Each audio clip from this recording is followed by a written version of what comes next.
Hi friends, good morning. Welcome to our channel important topic. और जैसे कि हम लोग UP triple SC PET PET के थ्रू जो मेंस होने जा रहा है मुख्य सेविका का, हम लोग उसकी 1 बाय 1 करके सभी इम्पोर्टेंट टॉपिक को लेकर के कवर करते जा रहे हैं दोस्तों। और उसी के रेफरेंस में आज हमारा ये video stages of child development and factor affecting child development के रिलेटेड होगा। ये हमारा जो बाल विकास की जो अवस्थाएं होती हैं और जो उनको प्रभावित करने वाले जो फैक्टर होते हैं, कारक होते हैं, उनके रिगार्डिंग होगा। तो आइए हम लोग अपनी वीडियो को बहुत अच्छे से कवर करते हैं दोस्तों। ये मैं ज़्यादा लेंदी वीडियो नहीं बनाऊंगी क्योंकि फिर उसको रिवाइज करने में काफ़ी टाइम लग जाता है। ये वीडियो छोटी होगी पर बहुत ही अच्छी और एकदम ऑथेंटिक होगी। जैसा कि हम लोग हर वीडियो में दावा करते हैं, हमारी वीडियो कोई फेक नहीं होगी। तो आइए, इससे पहले प्लीज़ अगर आप नए हैं तो हमारे चैनल को सब्सक्राइब कीजिएगा, जिससे हमें मोटिवेशन मिलता है और हम अपनी अगली वीडियो और अच्छी स्ट्रेंथ के साथ बना सकें। कृपा करके प्लीज़ सब्सक्राइब कीजिएगा। आइए चलते हैं, ज़्यादा समय ना लेते हुए अपने टॉपिक पे आते हैं। इसकी पीडीएफ दोस्तों आप हमारे टेलीग्राम चैनल से ले लीजिएगा, उसकी लिंक मैं आपको डिस्क्रिप्शन बॉक्स में दे दूँगी। आइए सबसे पहले देखते हैं बाल विकास की अवस्थाएं। स्टेजेज ऑफ डेवलपमेंट, ये स्टेजेज ऑफ चाइल्ड डेवलपमेंट है दोस्तों। चलिए अब मैं दोस्तों बिल्कुल इसमें मेन पॉइंट आपको बताऊंगी। इसके अंदर मैं थोड़ा आपको खुद से डेपिक्ट करूंगी। यहाँ पे मैं आपको सिर्फ स्टेजेज बताऊंगी, जिससे आप लोग एक अच्छे से अपना इमेजिनेशन तैयार कर सकें। ये सभी की सभी अवस्थाएं हैं दोस्तों, हम इन्हीं को कवर करेंगे। उसके बाद हम इसके इफेक्टिंग जो कारक होते हैं वो देखेंगे। सबसे पहले जो फर्स्ट ऑफ ऑल जो आता है दोस्तों, ये आता है दोस्तों, ये जो स्टेजेस जो होती हैं, एक तो बिफोर बर्थ होती हैं, कुछ स्टेजेस बिफोर बर्थ भी होती है, क्योंकि टोटली चाइल्ड का ही स्टेजेस बताई गई हैं। तो वो जो इसमें जो कॉन्सेप्शन वाला जो पीरियड होता है ना दोस्तों, वो भी बनाई जाएगी। जो कॉन्सेप्शन वाले पीरियड में जितना भी जैसे कि एम्ब्रियो, फीटस और जर्मिनल में डिवाइड होता है, वो भी स्टेजेस बताई जाएंगी। और जन्म के बाद वाली, आफ्टर बर्थ वाली स्टेजेस बताई जाएंगी। तो इसलिए हम सबसे पहले बिफोर बर्थ वाली स्टेजेस देखेंगे। ये दोस्तों बहुत इंपॉर्टेंट है, बहुत पूछा जाता है। बिफोर बर्थ वाली स्टेजेज कौन कौन सी होती है? सबसे पहले होती है जिसको हम जाइगोट कहते हैं, या जर्मिनल भी बोलते हैं दोस्तों इसको, जर्मिनल। क्योंकि जर्मिनल मतलब होता है बीज को जब भी बनता है। जाइगोट भी मतलब एक सिंगल सेल। जाइगोट का आप समझते हो जाइगोट क्या होता है दोस्तों? जब मेल का स्पर्म और फीमेल का ओवम जब एक जगह फ्यूज होता है, एक जगह दोनों मिलते हैं, और जब उसके बाद फर्टिलाइजेशन होने के बाद उसमें निषेचन क्रिया होती है। जब वो दोनों मिल जाते हैं तो स्पर्म का डीएनए और ओवम का डीएनए दोनों एक जगह मिल जाते हैं और उनके क्रोमोसोम एक दूसरे में ट्रांसफ़र हो जाता है। तो उसको एक सिंगतम एक सेल तो वो होता ही है। जो ओवम होता है, ओवरी से निकलता है ओवम, वो एक मोटी सी गोल बिल्कुल अंडाकार शेप में होता है, सेल टाइप, कोशिका जैसा। उसको होने के बाद उसको जाइगोट कहते हैं। मतलब उसका नामकरण किया गया है जाइगोट। ये कोई स्पेशल वो नहीं होता, बस एक टर्म है, इसको याद रखना है। मैं इसलिए बता रही हूँ दोस्तों, कभी कभी इनसे मीन ये जाइगोट क्या होता है, इस तरीके के क्वेश्चन आ जाते हैं, कुछ भी आता है क्वेश्चन में, तो हम कोई भी क्वेश्चन छोड़ ना पाए। सबसे पहले जो आती है उसको डिम्ब, हिंदी में उसको डिम्ब अवस्था कहते हैं, इंग्लिश में जाइगोट कहते हैं, और दूसरा इसका नाम है जर्मिनल पीरियड कहेंगे। ये जो सबसे पहले जो होता है, जब सबसे पहले कॉन्सेप्शन होता है, फर्टिलाइज होता है एग, उसको जो तब से लगा के बिल्कुल 2 वीक तक होता है, 0 से लगा के 2 वीक तक, जब प्रेगनेंसी होती है और उसके 2 वीक तक ये पीरियड चलता है, उसको क्या कहते हैं? Zygote stage. सेकंड होती है दोस्तों भ्रूणावस्था। दूसरा होता है भ्रूणावस्था, ये होती है दोस्तों एम्ब्रोए, इसको कहते हैं एम्ब्रोए भ्रूणावस्था। दो ही चलती है दोस्तों, 2 वीक से 10 वीक तक, और या फिर 2 वीक से 8 वीक तक। दोस्तों हर बुक में अलग अलग मिलेगा। मैंने क्योंकि बीएड की काफ़ी सारी बुक्स पढ़ी हुई हैं, तो हर बुक में थोड़ा अलग अलग होता है, और आपको ये डिफरेंस आसानी से मिलेगा। इस तरीके का इतने क्लोज ऑप्शन नहीं आते हैं जहाँ पे इतना डिस्प्यूटेबल वो होता है।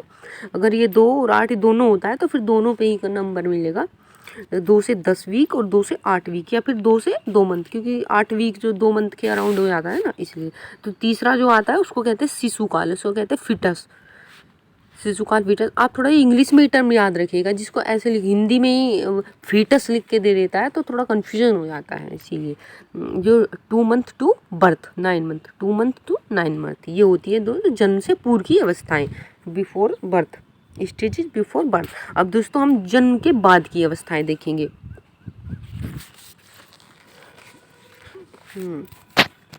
जन्म के बाद की अवस्थाएं देखेंगे दोस्तों। और दोस्तों ये जो पीरियड ऑफ एम्ब्रोए होता है, ये जो नंबर 2 वाला जो पीरियड होता है, पीरियड ऑफ एम्ब्रोए, इसमें दोस्तों बहुत सारी चीज़ें बनना शुरू हो जाती हैं। मैं आपको इम्पोर्टेंट सा बताती हूँ। एक तो एमनियोटिक सैक बनना शुरू हो जाती है। एमनियोटिक सैक क्या होता है दोस्तों? एक झिल्ली होती है, एमनियोटिक झिल्ली, वो जिससे शिशु चारों ओर से, जिसके अंदर शिशु चारों ओर से अराउंड में रहता है और जिसमें एक फ्लूइड भरा रहता है, जिसके अंदर शिशु तैरता रहता है। वो ये कब बनना शुरू हो जाता है? 2 वीक के बाद और 8 वीक तक ये बन जाता है। समझिए दोस्तों, ये क्वेश्चन आ जाता है कब बनना शुरू हो जाती है। दूसरा एक प्लेसेंटा आपने सुनी होती है, गर्भनाल, जिससे शिशु को पोषण दिया जाता है। गर्भनाल होती है वो, जिससे शिशु का पोषण होता है, वो भी इसी एम्ब्रो स्टेज में ही बनना शुरू हो जाती है। और तीसरी क्या होती है दोस्तों? तीसरी होती है एम्बिलिकल कोड, जिसको कहते हैं नाभिनाल। होती है प्लेसेंटा, गर्भनाल, और ये होती है नाभिनाल, जो शिशु की नाभि से जुड़ी हुई होती है दोस्तों। ये क्या करती है? ये माँ को बच्चे से जोड़ के रखती है। प्लेसेंटा सिर्फ पोषण देती है और ये माँ को बच्चे से जोड़ के रखते हैं। चलो दोस्तों, ये इम्पोर्टेंट था, ये मैंने आपको बता दिया। अब आते हैं अपने नेक्स्ट पे, जन्म के बाद की अवस्थाएं। जन्म के बाद की अवस्थाएं में ये होती है दोस्तों, जन्म के बाद की अवस्थाएं। अब चलते हैं सबसे पहले दोस्तों इन्फेंट, जो बिल्कुल एकदम न्यू बोर्न बेबी होता है, जिसको नवजात कहते हैं, न्यू बोर्न इन्फेंट, इनको कहते हैं इन्फेंसी स्टेज कहते हैं दोस्तों इसको दोस्तों पार्चुनेट और न्यूनेट 2 भागों में बांटा गया है। पार्चुनेट होता है दोस्तों बिल्कुल नया एकदम, जो जन्म से 20 मिनट तक होता है दोस्तों पार्चुनेट। जैसे बच्चा जन्म लेता है और जो उसके 20 मिनट तक उसको वो उसकी गर्भनाल को काटा जाता है दोस्तों। जन्म से 20 मिनट तक उसको काट दिया जाता है। इस पीरियड में वो जो प्लेसेंटा को काटा जाता है दोस्तों, और प्लेसेंटा को काट दिया जाता है 20 मिनट तक, इसीलिए उसको पार्चुनेट अवस्था कहते हैं। और दूसरा होता है न्यूनेट, ये 20 मिनट तक 30 दिन तक चलती है। 20 मिनट से और ये 30 दिन तक चलती है, या फिर कहीं कहीं ये 2 वीक भी मिलता है, 2 वीक भी मिलता है और 30 दिन भी मिलता है। तो आप जो भी सही लगे, जो भी ऑप्शन मिले वो लगाइएगा। मतलब हमने क्या देखा, नवजात शिशु को हम 2 भागों में डिवाइड करते हैं, पार्चुनेट और न्यूनेट। पार्चुनेट होता है जन्म से 20 मिनट और न्यूनेट होता है 20 मिनट से 30 दिन या 20 मिनट से 2 वीक, नवजात अवस्था। ये नियोनेट होता है दोस्तों आहार नाल के कटने के बाद का समय, इसमें प्लेसेंटा को काटने के बाद का समय जो 30 दिन का होता है, इसका समय होता है दोस्तों। तो नवजात का भार दोस्तों, एक एवरेज भार देख लेते हैं। जो नवजात शिशु का एवरेज भार, जो गर्ल बेबी का होता है वो 3.4 kg होता है, और जो बॉय बेबी का होता है, बॉय का वो 3.6 kg होता है। ये एक एग्जैक्ट भार कहते हैं, मतलब एक अच्छा भार एवरेज होता है। और जो लेंथ, लंबाई भी थोड़ी देख लेते हैं। जो न्यू बॉर्न बेबी की 18 इंच 18 से 21 इंच, देखिए इसके बीच में कुछ भी ऑप्शन में आए, ये हमारी एक बेस्ट हाइट होती है बच्चे की।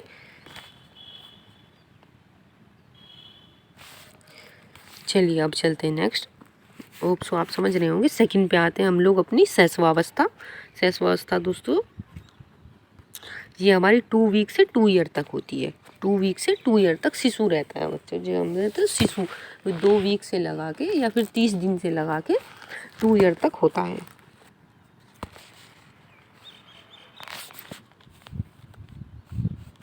चलिए इसमें बच्चा बहुत सारी चीज़ें सीख जाता है दोस्तों। आपने देखा होगा इसमें दांतों का विकास भी होता है। वो रूटिंग प्रक्रिया जो होती है वो भी बच्चा इसी टाइम में सीखता है। रूटिंग प्रक्रिया क्या होती है? जैसे वो हम लोग बच्चे को थोड़ा छेड़ते हैं तो बच्चा उसका थोड़ा थोड़ा रेस्पॉन्स देने लगता है, उसको रूटिंग प्रक्रिया कहते हैं। और उसमें क्या एक टोनिक प्रक्रिया होती है दोस्तों, 4 से 5 माह में, जो अगर हम पीठ के बल बच्चे को घुमाते हैं तो वह पलट जाता है। तो इस तरीके की बहुत सारी प्रोसेस होने लगती हैं। और ये इसको बहुत खतरनाक स्टेज भी कहते हैं, क्योंकि इसमें सबसे ज़्यादा वैक्सीनेशन जो बच्चे का होता है, वैक्सीन लगाई जाती है, DPT, डिप्थीरिया। मैंने आपको वैक्सीनेशन बहुत अच्छे से बहुत कम समय में आपको समझाया है, प्लीज़ आप वो वीडियो विजिट कीजिएगा। और इसमें वो भी इम्यूनिटी बच्चे में डेवलप होती है, वो थोड़ा बहुत बच्चा एक दूसरे से अपनापन भी सीख जाता है। तो ये बहुत खतरनाक स्टेज होती है, इसमें काफ़ी सारे चेंजेस आते हैं, बीमारियाँ भी बहुत ज़्यादा होती हैं बच्चे को इसमें। तो चलिए अब नेक्स्ट पे आते हैं अपनी बाल्यावस्था। बाल्यावस्था होती है 2 ईयर से 12 वर्ष तक बाल्यावस्था होती है। बाल्यावस्था को 2 भागों में बांटा जाता है दोस्तों, पूर्व बाल्यावस्था, प्री चाइल्डहुड, बाल्यावस्था चाइल्डहुड, और after childhood. Pre childhood age होती है 2 ईयर से लगा के 6 वर्ष तक, या फिर 3 ईयर से लगा के 6 वर्ष तक। ये थोड़ा डिस्प्यूटेड रहता है दोस्तों टाइम में, क्योंकि अलग अलग जो भी अपने अपने सर्वे में बताते हैं तो अलग अलग ही बताते हैं।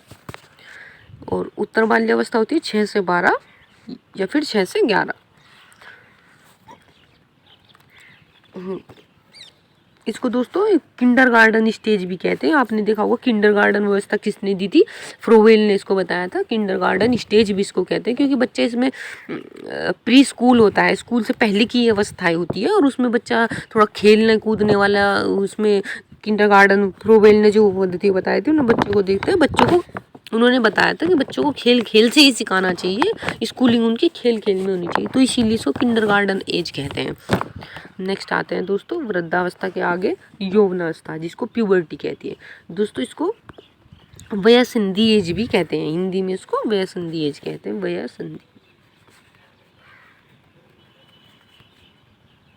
वयस्संधि एज भी कहते हैं, क्योंकि ये दोस्तों बाल्यावस्था और यौवनावस्था दोनों का मिश्रण होती है। मतलब इससे किशोरावस्था और बाल्यावस्था के जो बीच की स्टेज होती है 1 साल की, उसी को प्यूबर्टी या यौवनावस्था कहते हैं। इसमें यौन लक्षण बच्चों में स्टार्ट हो जाते हैं, लड़कियों में कुछ अलग टाइप से, कुछ हार्मोन्स एक्टिवेट हो जाते हैं, कुछ बॉडी चेंजेज आने लगते हैं, कुछ इंटरनली चेंज आने लगते हैं।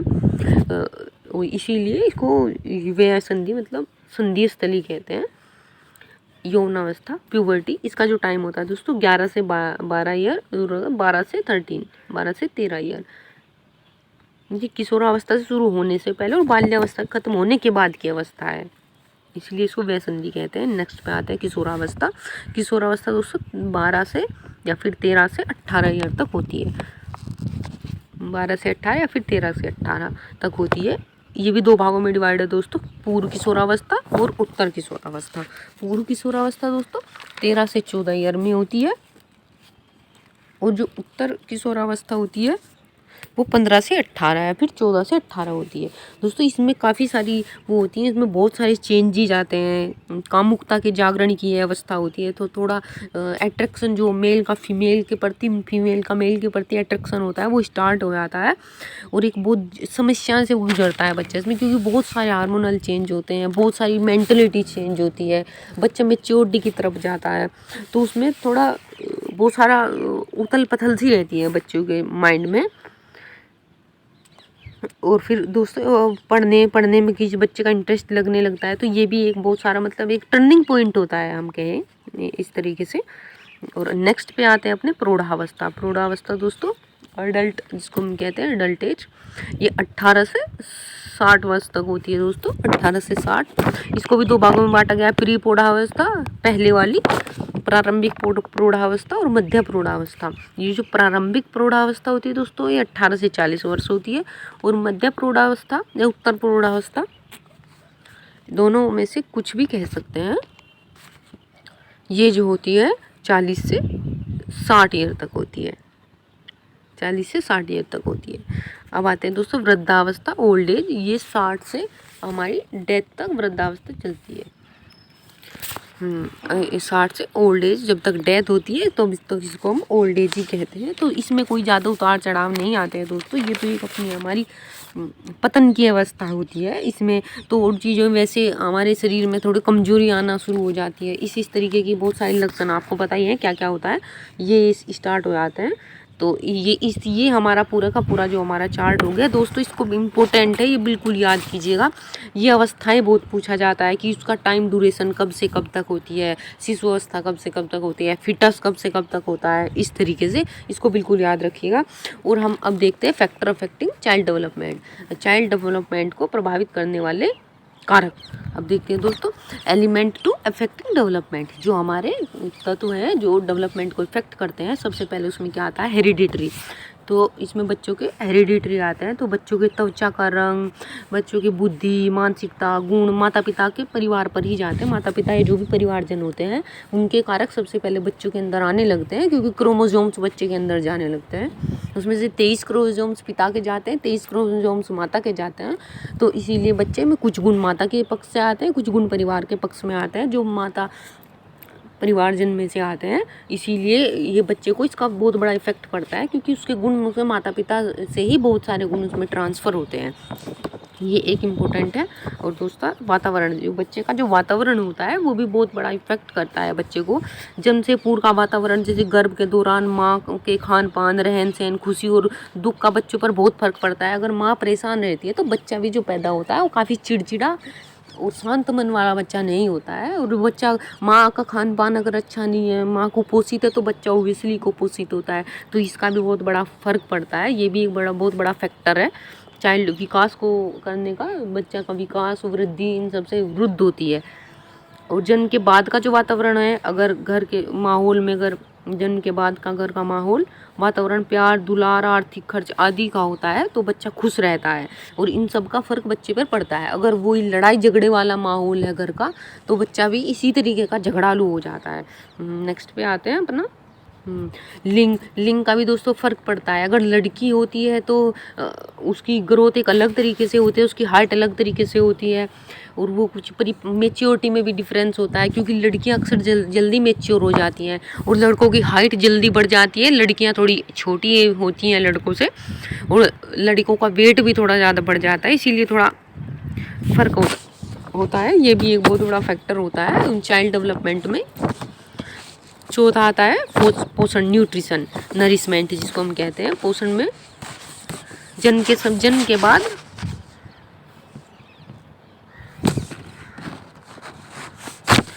के बाद बच्चे का पोषण उचित है या नहीं। अगर नहीं है तो वह कुपोषण का शिकार हो जाएगा। मतलब अगर जन्म के बाद बच्चे का, अगर हम एक अच्छा न्यूट्रिशन, उसे अच्छा नरिशमेंट उसको नहीं दे रहे हैं, तो वह कुपोषण का शिकार हो जाएगा। तो कुपोषण का शिकार हो जाएगा तो उसकी हड्डियाँ कमज़ोर हो जाएगी, वह कमज़ोर हो जाएगा, मानसिक स्तर मैच्योर नहीं हो पाएगा। तो इसलिए काफ़ी सारे फैक्टर हो जाते हैं। फिर घर का माहौल, जैसे मैंने आपको अभी बताया, घर का माहौल तनावपूर्ण, झगड़ालू, वैमनस्यपूर्ण, अलगाववादी होने के कारण बच्चा भी ऐसे ही होने लगता है और वो समाज से थोड़ा कटने लगता है। उसका जो फ्रेंडली बिहेव होता है वो नहीं रह पाता है, वो भी थोड़ा इसी तरीके का चिड़चिड़ापन उसमें रहता है।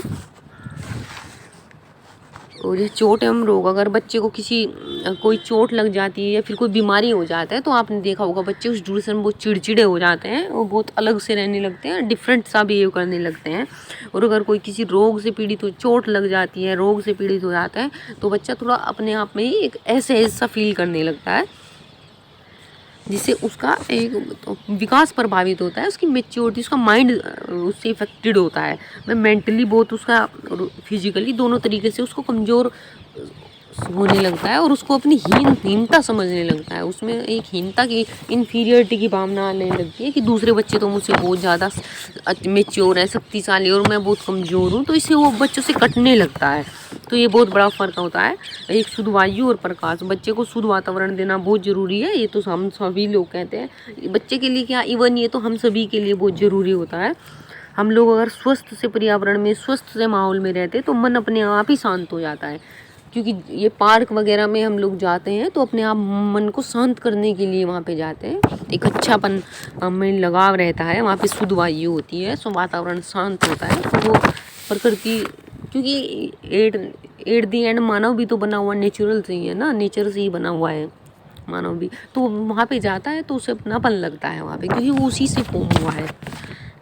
एंड फॉर नेक्स्ट पे आता है एंडोक्राइन ग्लैंड एंड अंतःस्रावी ग्रंथियाँ, क्योंकि दोस्तों एक अंतःस्रावी ग्रंथियाँ बच्चों को मानसिक रूप से प्रभावित करती हैं। कुछ हार्मोन्स गैमेट्स चेंज होने लगते हैं, जैसे कि दोस्तों हमारी वो प्यूबर्टी एज होती है 12 से 13 वाली, उसमें क्या होता है बहुत सारे हार्मोनल चेंज होते हैं।